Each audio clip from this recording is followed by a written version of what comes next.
She laughed. Ink barely dried on the divorce papers, and she laughed. Like she'd won, like I was the fool. Her nails tapped against the mahogany table as she slid the final page across to the clerk. Scarlet lips curled. Smug eyes avoided mine, as if I didn't matter. As if I hadn't once been her everything. I just nodded to the judge, calm, controlled. Because the real moment wasn't the signing. It was the reading. The judge cleared his throat, adjusted his glasses, and began. And in that breath, her world stopped. Frozen. Right there in her designer heels. I didn't even blink. 8 years. That's how long we were married. I met her at a gallery opening. She was sipping red wine, barefoot, in a sundress too expensive for someone who claimed she just loved art. But I fell hard. She laughed like she meant it back then, not like now. Not that hollow little chuckle in court. We built a life, or so I thought. The first crack I worked late nights building my company from the ground up. She said she supported me. Said she understood. Turns out she just understood how to play the long game. The first crack wasn't dramatic. Not at first. Her phone lighting up at 2:30 a.m., a name I didn't recognize. She said it was a work friend. Said I was being paranoid, so I didn't push. I didn't scream. I watched. Then came the girls' weekends to Dubai. The late-night whispers in the kitchen when she thought I was asleep. The sudden change in perfume.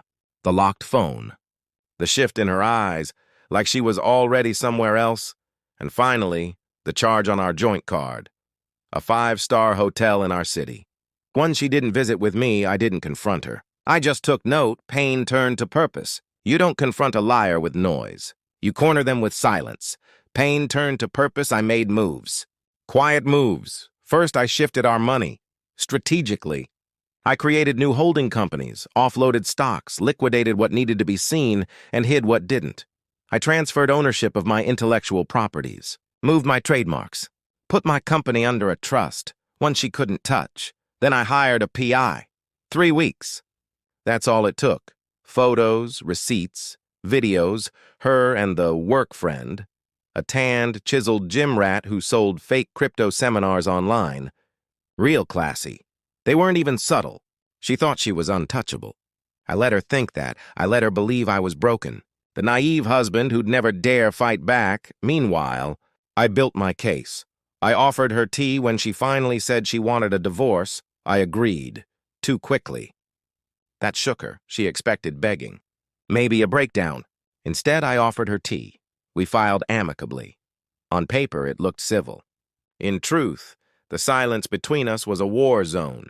She assumed she'd get half the house, half the business, half the future. She even giggled with her lawyer during the first settlement meeting. Said she was happy to move on. She wore white to the final court date. White, as if this was some kind of wedding. And then the judge began reading.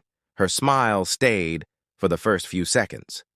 After thorough examination of financial disclosures and corporate structuring, it is concluded that the business in question is no longer under sole ownership, but held entirely by an irrevocable trust, she blinked. Therefore, it is not subject to division under the current marital assets. That was the first crack. Then he continued. The cars? Leased. The house? Technically owned by my holding company. The bank accounts? Moved. Clean. Untraceable. The only liquid assets under my name, $42,000. That's all she was entitled to. Not half, not millions. Just scraps. Her fingers went still. The laughter was gone. She opened her mouth, but no sound came out. Her lawyer leaned in, panicking. I didn't look at her. I looked through her. She tried to speak. To the judge, to me, to God, I don't know. But I was done listening. She filed first, but I finished it. She cheated.